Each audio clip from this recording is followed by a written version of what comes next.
For all your photo, video, and voiceover needs, check out the fine folks at Blueberry Productions. They will take good care of you. If you don't believe me, you can see for yourself. Check out their work at blueberryproductions.tv, the Facebook page, Blueberry Productions, also a Vimeo page, a YouTube page, and it's Blueberry, BLUBERRY, Prod on Twitter. Check them out today. Blueberry Productions, great people, great work, great service. Hey there, your yard took a real beating this summer. Luckily, Scott's Turf Builder Winter Guard has your back. Just feed your grass with Scott's again this fall when the air is cool and the soil is warm. It's the perfect time to give your lawn a boost. If you do, Winter Guard will give your yard the nourishment it needs to help weak, thin grass recover and support root growth, giving you a greener, more resilient lawn both now and next spring. Guaranteed. Grab a bag of Scott's Turf Builder Winter Guard today. You'll be back to barbecuing in no time. This is a Scott's Yard. Hey parents, we all try to be extra careful with our children in the car, but then we get an important call or text. Remember, our children are watching. Make every drive a good example. Be in the zone. Turn off your phone. Visit childrenshospital.vanderbilt.org/BITZ to learn more about our Teen Driver Safety Program. Brought to you by Monroe Carroll Jr. Children's Hospital at Vanderbilt, the Ford Motor Company Fund, and the Allstate Foundation. Hello, my name is Travis Williams, President and CEO of Academics and Athletic Consulting, focusing on educating and empowering tomorrow's collegiate athletic leaders. My passion is for the education and genuine concern and care for today's student athlete. It's the centerpiece of my life's work. A college education, both in and out of the classroom, is a truly rewarding benefit. For more information on AAC, you can go to www.academicsandathleticsconsulting.com. Once again, www.academicsandathleticsconsulting.com. Or you can follow me on Facebook at Academics and Athletic Consulting, or Twitter at Coach TWill24, or Instagram Travis L. Williams 24. Or you can call me at 404-542-6079. Once again, AAC is very proud to partner with J.R. McHenry of the Bossman Radio Show, covering sports and entertainment across the country. Please tune in weekly for informative, entertaining, and expert analysis on today's sports and entertainment topics. Thank you.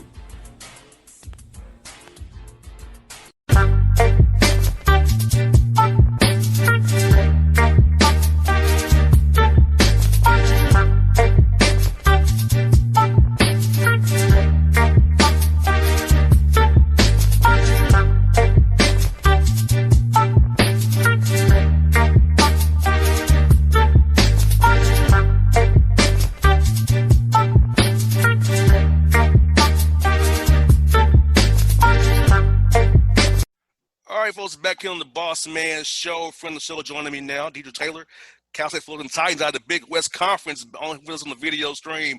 Coach, how things out there with you guys in Cali, man? So far, so good. Trying to do our part and to stay healthy and stay out of trouble for the most part. It's hot like it is everywhere in the country, but it's good to be alive, and it's good to finally see our guys. We start school on the 24th, and we are moving into the apartments today. So they'll do everything virtual, but they will move in. Some of them I saw last night, the parents, and so on and so forth. So it's an unusual but a usual time. Most definitely. And, I'll tell the story that on March 11th is my birthday. When the NBA canceled the season, I was at the Hawks-Knicks game, and I got the text saying season was suspended. And from my birthday on, the world has changed for the worse, probably. So how was it for you around my birthday, March 11th, with the team and trying to get the guys kind of corralled and this new non-normal going on? So how did you guys handle that in March and ongoing, and make sure guys have good grades for the last part of the semester there and go home safely? It's been interesting.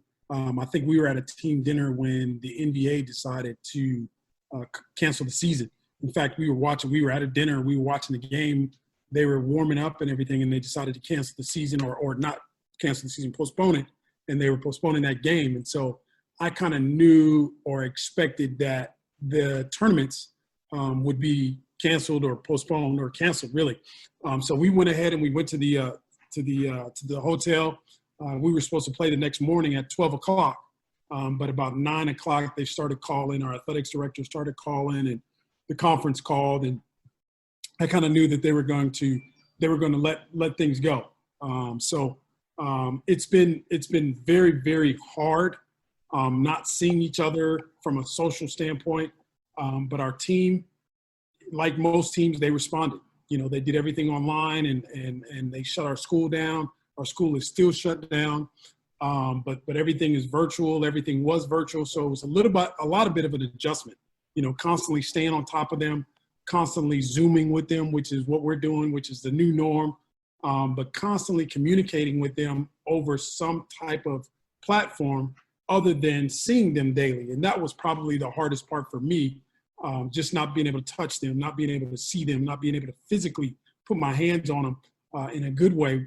That was different. But like I said, most teams, they responded the right way. They did what they needed to do academically, and they transitioned from going to class to virtual, and it became a reality for them. And probably more than anything, they liked it because they didn't have to go nowhere. So, but now, the summer has been nothing, still the virtual stuff. And they didn't even go to summer school. We needed to save our budget and save some things, so we didn't do anything. We didn't let them go to summer school. They could have if they needed it to get eligible or so on and so forth. But I think we had two seniors that needed it to maintain their eligibility and continue towards their degree, which we're excited as all get out about, as all 4 seniors graduated. They finished their classes and that. So like I said, it's been very unusual, but we've had to get used to it. We've done all of our recruiting for the 2021 or 2020 class through Zoom. We signed 8 new guys, and 6 of them came to visit. But 6 of them we did all through Zoom. So we were some Zooming fools. Most definitely. It probably will pick up even more from a recruiting standpoint, seeing as how we can't go anywhere, we can't do anything, and in hopes of the governor and the chancellor eventually allowing us to do that. But for the most part, man, it's been the new norm and virtual. Everything we've done is virtual. Same here, Coach. For me, I've been to downtown Atlanta to our studio since March. I'm doing this from my man cave in my basement here.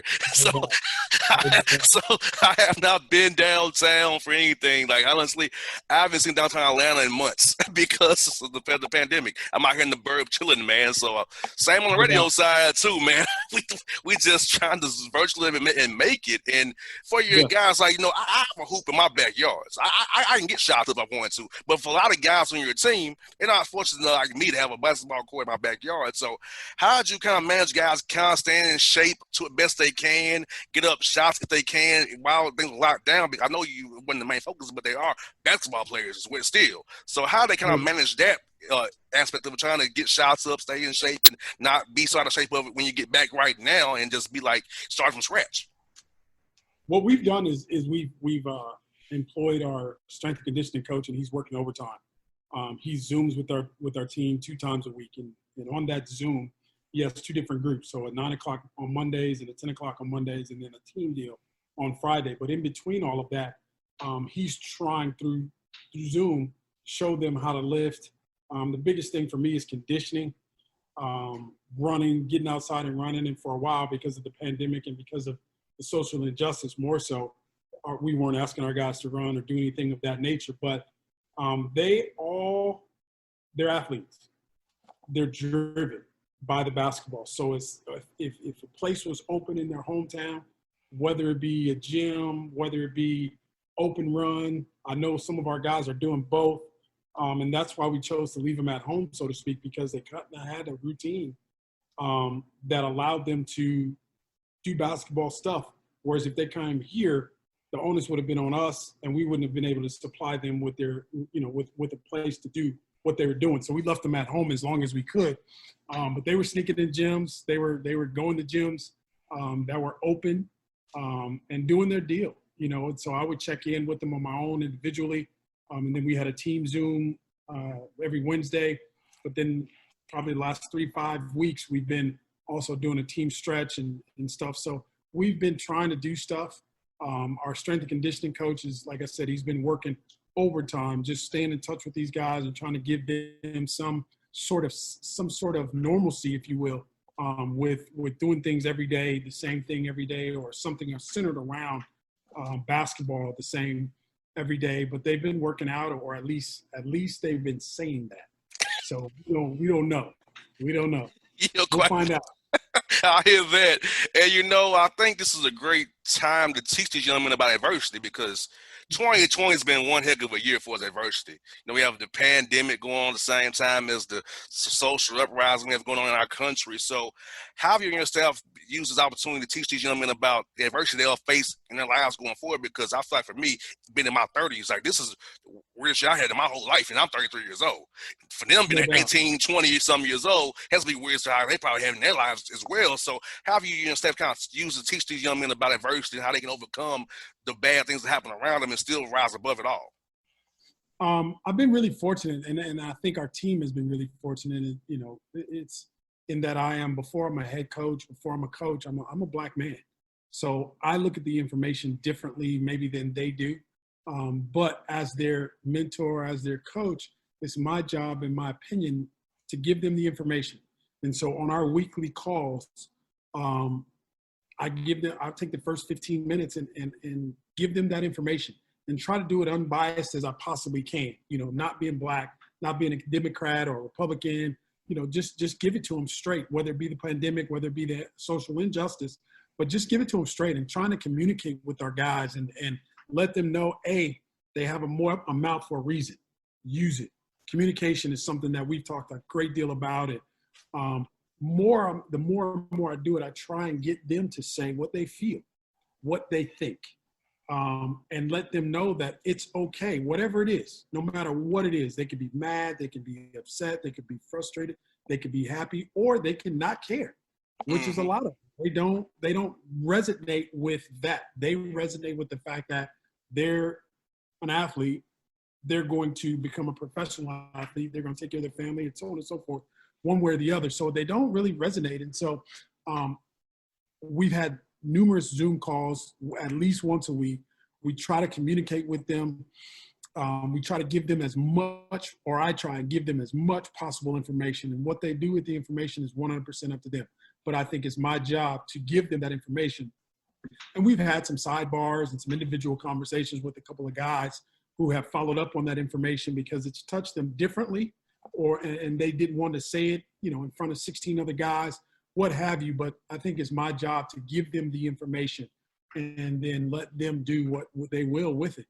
So we've been trying to give them that information in an organized fashion so that they can hear what's being said, and then whatever they choose to do is what they choose to do. But, because of my situation, they knew about it, and I'm laying there by myself. And one of the ways that I chose to operate out of the pandemic, out of the social injustice was through love. Let them know that I love them. As a black man, we don't say that enough. We're super, super emotionless. Yes. I'm learning to be emotional. I think I thought I communicated with everybody, but there's some stuff that I shy away from. But through love, I believe that it conquers all. And I believe that our team can conquer all through love. And so I've tried to express myself through love to them and to anybody that would ask me. I come from a place of love. And then the second thing is just trying to be productive with this space, with my team, with my friends, whatever it is. If I'm involved, we're going to do those two things. We're going to operate out of love, and we're going to try to be productive. Everybody is up in arms and saying this and saying that. Screw saying it. Let's do something about Most definitely. And I'll share this with you, Coach. I've lost 4 sponsors since the George Floyd incident because I've been speaking out using my platform. 1.1 million listeners from Chattanooga to Macon. I have a big platform. Not very many black men in the South have a platform big as mine. I have to use my voice to speak and help out the community. And what I say is, it shows me who these sponsors are who will drop me because speaking truth to power. Because once JR leaves the State Farm Arena, take off my Hawks gear, takes off whatever gear I have on. I'm JR, a black man in Atlanta, Georgia. There's no JR covers the Hawks or the Bossman show. It's just JR, and I could be anything I do sideways or off the barrel one bit. It's my career. It could be my life as well. No doubt, and trying to let our guys see that, because my team is predominantly black. They look like me predominantly. I think we have one kid that's a Chinese kid that's on scholarship, and of the 13, he's one of the 13. Other 12 are black. And so trying to get them to understand that it comes with a certain onus. Like you said, when you take off all of your gear, when you put all of that stuff, you're still black. When you wake up in the morning and you look in the mirror, you are still black. And then you go to work or you go wherever, you put all of that on. But there's a certain obligation and a responsibility, in my opinion, that I have to them and that they have to themselves, their family, and whoever else that they're willing to, help. They do have a certain obligation. And really, honestly, that's one of the things that we've talked about, is trying to speak up. So I applaud you, and I applaud the sponsors that stuck with you when you speak truth to power. And it is nothing but the truth that we're speaking, but we've endured it for so long to where it's a part of who we are. It's our nature to deal with it. Well, we don't have to deal with it anymore. At least they need to know that it's in us and we're speaking about it. And we can speak educationally about it, or we can speak the other way about it as well. But in the same token, it comes from the same breath, and it means the same thing. It needs to change. We need to change. And as much as I say they, I'm also looking at myself on this computer, and I'm saying we. Most definitely. We need to change, and we need to do our part, so that if they do, or when they do, or putting pressure on them to do X, Y, and Z, we can be ready to take advantage of that. And I explain this, coach, as well. Like, you're in your 40s, I'm in my 30s.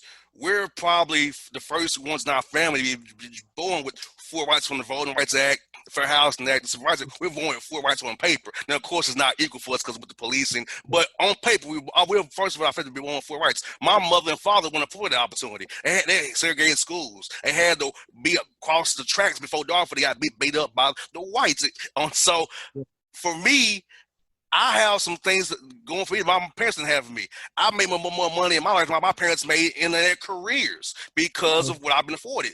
But it does not change the fact that, hey, I'm a black man. The same challenges my dad and my mom have, I'm still here in 2020 today. I have to fight against them and speak about it to my listeners here in Atlanta and beyond, because it's a time for it to change. It's only going to change when we speak about it truthfully, and we get us together and coalesce with our white brothers and sisters and our Asian brothers and sisters and try to become as one and get this all fixed together so we can all be equal as what they say on paper in the Constitution.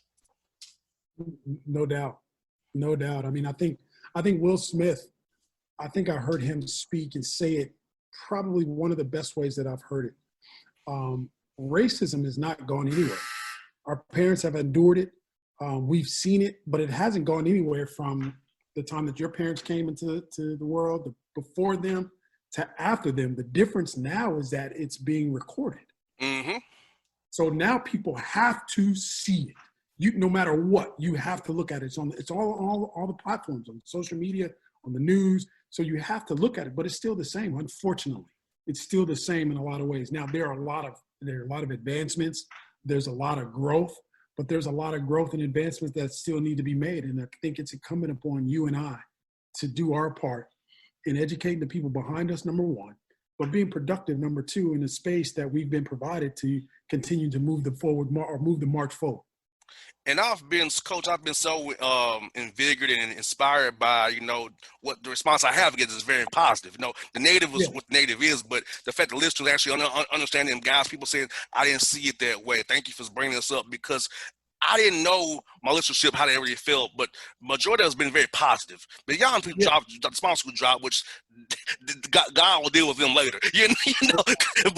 But I'm so happy that people actually hearing the message, actually want to change and learn more about it. So I'm gonna be doing more with my listeners here going forward, trying to get them more knowledge about race and where we go, vote suppression here in Georgia. That was in the news as well. So I'm gonna use this show. It's a sports show still, but I'm gonna use it for good and it's bigger than me now. And Judge John Lewis said, make good trouble. I'm in the mecca of civil rights in Atlanta. And I'm in the right market to do this, and I'm going to do it here going forward. No doubt. No, and again, I applaud you for doing that and for using the platform that you have. Quite frankly, I don't feel like there's enough of us that use it the way you are using it to let everybody know you do have an opinion. When you take this stuff off, you experience it, and even when you put it on, you experience it. So. Just the mere fact that we're talking about it and having communication about it, I think is important and I think it's necessary, but I think also a part of it is being productive, which you are doing by continuing to do your show, continuing to acknowledge your sponsors, but also continue to acknowledge your history, and your current situation. And then what is the game plan moving forward? What do you have moving forward and what can people get in line with to help move this forward in terms of dealing with the racism, in terms of dealing with the social injustice that we're seeing on a day-to-day basis. And like anything, if you poll your audience, the percentages suggest that everybody wants to, not everybody, a large percentage wants to help. But we focus on, and we have to focus on the negative, the percentage that doesn't want to help. And that's what draws our attention, that because those are the people that have those are the naysayers, but they have a lot of power. If we recognize it, they have a lot of power. And there are more people like that than probably I would have given credit for, especially being here in California, where everybody supposedly is liberal and everybody looks the same, or not looks the same, but they act the same. And, but I've been at a like right down the street, literally less than a football field, or maybe a football field. There's a guy or a family, I think, that flies a Trump flag. And I've never seen them. I don't know who they are. And I make sure on my walks in the morning that I still go by there. Yeah, I know that I probably shouldn't, or I know that they have that, but I made the choice that I'm going to go by there and I'm going to look for them. And I'm going to dare them to say something. Most definitely. And Coach, I said to my sponsors here and anybody who was upset with me, I said, look here, I have a guaranteed deal to 2023. If they fire me, they owe me a lot of money. And then so I said, I have a good lawyer. So if I get fired, they owe me what I owe me and then some. I have a bonus life if I get fired. I'll say it on the radio. I don't care. I will say it because it's the truth. I said, ask them, pull up my contract and see what it is. So fire me, but I'm gonna use this show for as long as I have it for good. And I'm gonna help with the voting. And the Hawks here turn our arena into a polling place now for November. So helping suppression of the votes here in Georgia. So the Hawks are behind this, and I feel like we're in a good space, Coach, and also you're part of Coaches for Change. We'll talk about it next, but we're in a good space. People want to help. And like I said, the 80% of people who want to help with what I'm talking about, the 20% got me lost some sponsors, but guess what? We still here. We're still talking about it and doing it. You ain't stopping no show right here. We're still doing it right now here on the Bossman Show. No doubt. Last I checked, 80 was bigger than 20 anyway, so we'll roll with those 80. Yes, indeed. And, Coach for Change is what organization you're a part of on the board there. A big initiative I'm part of them is getting people registered to vote. And Carmen Massaro done a great job with the site. The site is amazing. And talk about how did you get involved with that organization and why did you want to throw your weight behind it as you all do what you're doing for young men, student athletes, helping them, educating them about life and what we got going on in our country right now. No, I think it's a heck of a deal. The Coaches for Change is the organization. Started some time ago when the injustice became prevalent to everybody. I won't say it just started because it's been going, but it became prevalent to everybody. And Carmen sent me a text message after a phone call with the NABC that we had, that us coaches belong to, and he wanted it to be countrywide. He wanted it to span the West, the East, and the South, and the North. And he simply sent me a text and said, "Hey, I'm thinking about this. I'm thinking about starting this. We'll come up with the name, but I'd love for you to be a part." And of course, I said yes. And it has blossomed in short order into one of the biggest things that I've been a part of as a coach. The Coaches for Changes, like you mentioned, the site is so informational. There's so much information, and that was one of the goals of the Coaches for Changes was we wanted to provide the athletes with information so that they can make their own choice. But in order for them to find that information, they had to dig through this and dig through that. Well, Carmen and his folks have decided to put that information on their website, and literally all you got to do is sit there and click through this or click through that or click on this, and you can get the information. And as you mentioned, one of the things that you will see, I think a lot of different coaches across the country are trying to be a part of and starting to be a part of is the voter registration. You know, we are responsible for a population of young men that are age eligible to vote. And so we're trying to make sure that they are, one, registered, and then two, that they vote. I think one of the things that has come from the NCAA, but more so from groups as such that I'm part of, the Coaches for Changes, is that November 3rd will be a day that we will not do anything. We will not practice, we will not play, we will not do anything, and we plan to vote. You know, we're going to use that time and use that space to vote, get the word out as much as we can. I'm a part of probably 3 or 4 other different groups. And 2 of them had their phone call last week or their Zoom call, and that's all they were talking about. And most of them had the presentation on, are we registered to vote, how to register to vote. This is how, literally one of the calls walked us through how to do it. And so if our teams are not voting, it to me, it would truly be a shame. And then I heard Steve Harvey say something this morning, I think early this morning, he mentioned a group of people. There's 4 million 17-year-olds that will turn 18. There's 4 million of them that were 17 and will turn 18 in time to vote. Making sure that those young folks are registered, making sure that they vote, that they show up. And one of the things that we talked about last night on the call, and I had my parents here yesterday, but you know what that guy in the chair, the president, is doing right now is trying to defund the United States Post Office, and making sure that our votes are being discredited or discounted according to him. And so providing that information as well, we have to go over above and beyond to make sure that the word is getting out and that the message is being heard. And I feel like Coaches for Changes is one of the groups that is definitely doing that. There's, again, I can't even begin to tell you how much information that Carmen has amassed among the group, whether it comes from the group, we give it to him, we show it to him, and he gives it to his, the internet guy, and he does a phenomenal job of getting that information out there. So it's something special, it's something unique, even something so much as the dates. You know, I think we're 85 days away from November 3rd actually voting on today.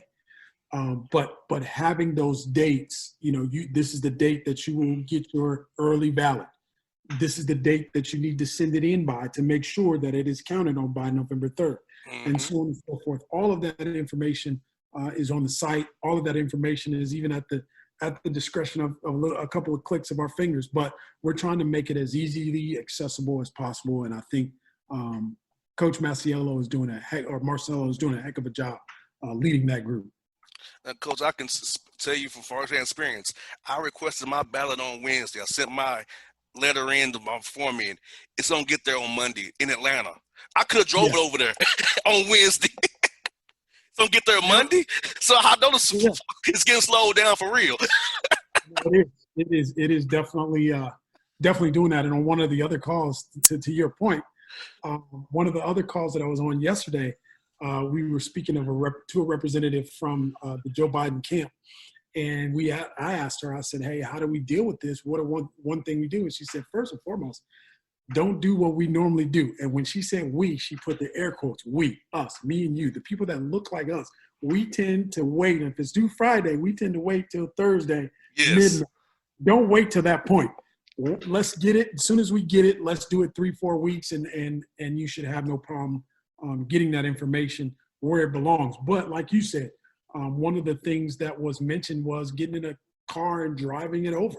You know, being a part of the lead. You know, being a part of of that, one of the groups, the leadership piece suggested that, hey, I'm a leader. I'm going to drive by, or here's where I'm at. Bring your ballot to me and let me drive it over, seal it, but let me drive it over to the appropriate place to make sure that you are counted. So there's all types of ways to vote. And I think it's incumbent again upon us to do our part, to make sure that our vote is counted. And Carmen is doing that along with a couple of the other groups that I'm a part of that are doing that.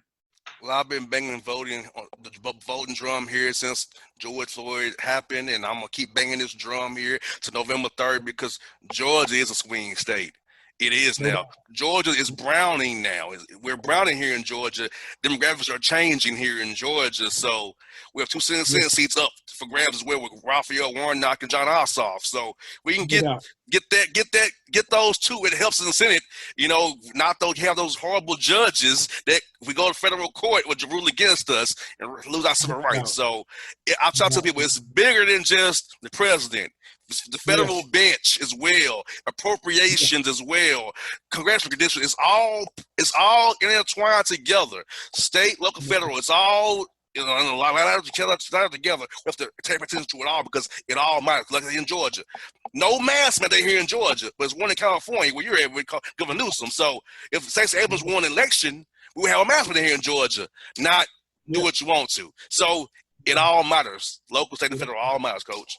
It does. Just like I'm going to treat my team, and I've said this before, and I'll continue to say it, but, when that stuff comes in terms of the local stuff, what we're voting on, it's incumbent upon me to give it to them, to tell them. Now, it's not incumbent upon me to tell them which way they're supposed to vote, but it is incumbent upon me to give them the information and tell them to vote. Now, how they vote, I don't care, I don't know, but as long as they do their part in terms of voting and their voice is heard, it gives them permission to what we always do, talk trash. It gives us permission to do that because we voted and we stood for something, or like my junior college coach said, you stand for something or you fall for anything. Most definitely. I'll ask you about 2 of your former assistant coaches, man. I've had them on the show, Dane Sprinkle and John Smith. Great guys, man. You have a tree. So I know you're a great coach. You have a tree, man. We have a tree. You're doing something right. So talk about your guys, man. How they doing, man? They're doing well. I just came back from visiting both of them, at their respective schools, and they're obviously, one of them is in a different part of the state, or both of them. One of them is in San Luis Obispo, which is about a 3-hour drive. And we'll talk about John Smith first, because he's in our league. So we're reluctant to share thoughts and ideas, but quite frankly, we are each other. We do what each other did when we were together, and I would expect anything less. So for him to go through his first year, and yes, he was at the bottom of the barrel, but he's experienced that. And I think that's probably why they both are now head coaches, because of the experience that they both have. The experience that we had here at Cal State Fullerton, we stumped the first 2-3 years. We were not very good, but in short order, it was a payoff that I think both their respective ADs will see in no time. So it was good to see them both in their environment. John Smith at Cal Poly San Luis Obispo, and even Danny Sprinkle at Montana State. Like I was mentioning before we went on the air, it's one thing to sit and be extremely proud of them, even though I'm younger than John. I liken it to a father figure in his 2 sons, watching his 2 sons do what they want to do and be excited and still experience the trials and tribulations of what they're going through, but also experience the excitement of doing it day in and day out. And some of the things that we went through here at Cal State Fullerton, they're experiencing on a different level. And some of they've been experiencing the exact same thing. But I think it's unique to see them in their confined small areas, because they're smaller than Orange County. We could walk nowhere with Sprinkle, whether it was dinner, it didn't matter. Like it was all, hey, coach, how you doing? And, it didn't matter if we were on a golf course. Hey, coach, how you doing? Blah, blah, blah, blah. We couldn't go 300 feet without 6 or 7 people acknowledging him as the coach. And the same thing with John. They know who he is. They know what to expect, and they're behind him. They're supporting him. So to see them in their own environment after year 1 and still have that support that they thought they would, and even more, I'm the proud father, I guess, as you will, and just sit back and marvel and sit back, and I'm excited for those guys because I know what's coming through my experience through firsthand. But seeing both of those guys is a godsend because, again, it's different when you see them as your assistant coaches, but now they're head coaches. And it's like, I find myself calling them thinking that we still work together. No, fool, we don't. They're their own deal. They're doing their own deal and trying to get it right. So I have to be cognizant of that, but we're still really, really good friends. And probably the most important part is we're all still really good friends. You know, definitely. Our family still ask or check on each other and, you know, and so on and so forth. And so through this business, again, it's a way of networking, but it's a way of developing a relationship that matters, you know, as long as time is around. It will matter what we're all doing and what they're doing. And they all know what they're required to do and they're enjoying it. Now, how was it coaching against John this year? How was it coaching against him when he knows all your stuff, man? So how was that? You know all his stuff. So how was that? You know, it was a little bit different. I think he changed up some of the calls and changed up some of the things that he did. But like you said, he knew not only did he know, but then he also took his son who had been part of our program and played for it. So I would call something and he knew exactly what was coming. And my point to our team was the competitor in me could care less about who it is down on the other end during the game. After the game, before the game, we're friends, we'll be cool. But during the game, I want to win. And so I chose to keep my stuff the same, to call it the same. Now it's a matter of can we execute, you know, but it was still different because I went to call something and his son was looking at me right in my mouth. And I didn't even say it. I just said, hey, whatever you called in the huddle, whatever. And I wanted something, but I know he's looking at me and I know he knows what to expect. So it was a little bit unique. It was a little bit weird the first time. But at the end of it, you know, I was upset that we didn't win. And then we did win. I was happy. So, you know, that'll never change. It doesn't matter who's across from me. I want to beat somebody's behind. Now, okay, so who has the better golf game between all you three?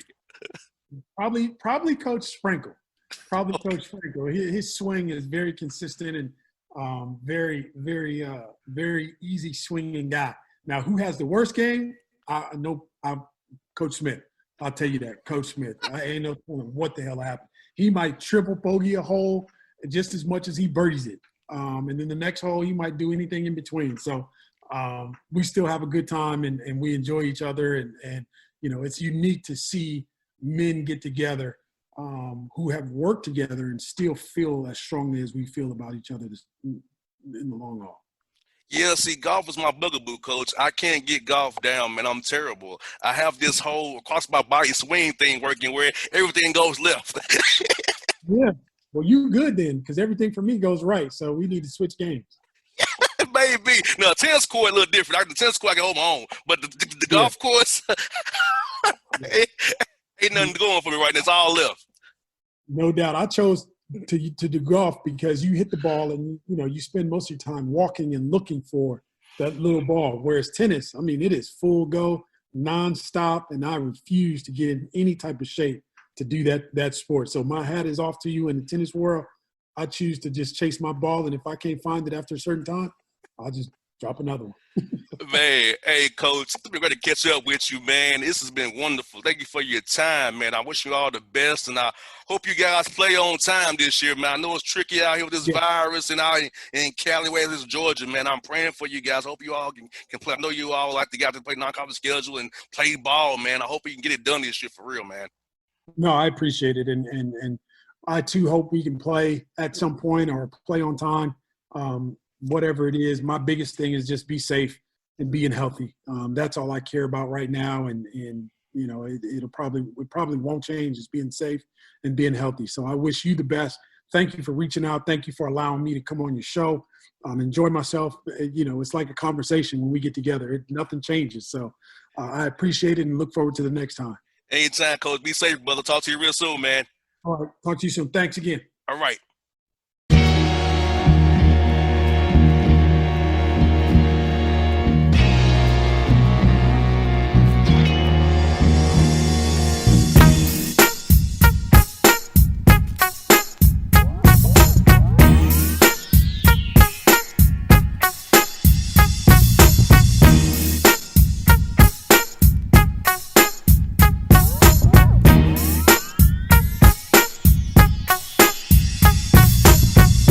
hip-hop fans, I got a great album for you.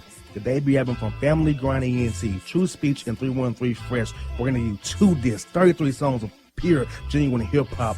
Albums available on iTunes, Amazon, Google Play, illstreetrex.com, and streaming live right now on Rhapsody, Beats Music, Spotify, Xbox Music, Slacker Radio, and SoundCloud.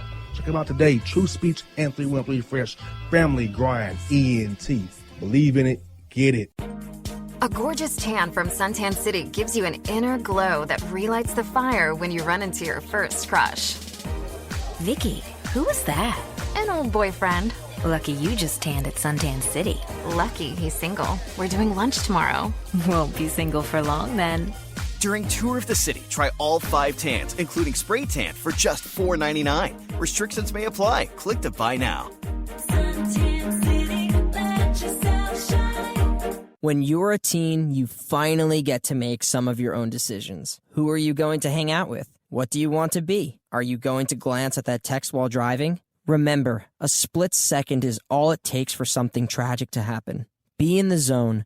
Turn off your phone. Visit childrenshospital.vanderbilt.org/BITZ to learn more about our teen driver safety program. Brought to you by Monroe Carroll Jr. Children's Hospital at Vanderbilt, the Ford Motor Company Fund, and the Allstate Foundation. It's maybe the night that my dreams might let me know. All the stars are closer. All the stars are closer. Tell me what you gonna do to me. Confrontation ain't nothing new to me. You could bring a bullet, bring a sword, bring a morgue, but you can't bring the truth to me. Alexa, play Kendrick Lamar and SZA. Okay. Maybe the night that my dreams might let me know. All the stars are closer. With Amazon Music, a voice is all you need. Get tens of millions of songs. Download the Amazon Music app today. Yeah, it's your man JC, the host with the most, baby, and it goes down each and every Saturday night right here in the city of Memphis. That's right, y'all. It goes down at Clicks Sports Bar Memphis, baby. 3705 Malco Way, Memphis, Tennessee, 38125. Come out and join us, the Three Kings, each and every Saturday night for the livest karaoke in the city. Everybody gets in free till 10 p.m. Only $5 after. Great food. We got drink specials. We got all kind of games, man. We got the pool tables popping. Whatever you want, we got you, man. Come on out. Have a good time with us each and every Saturday night. That's Clicks Sports Bar, Memphis.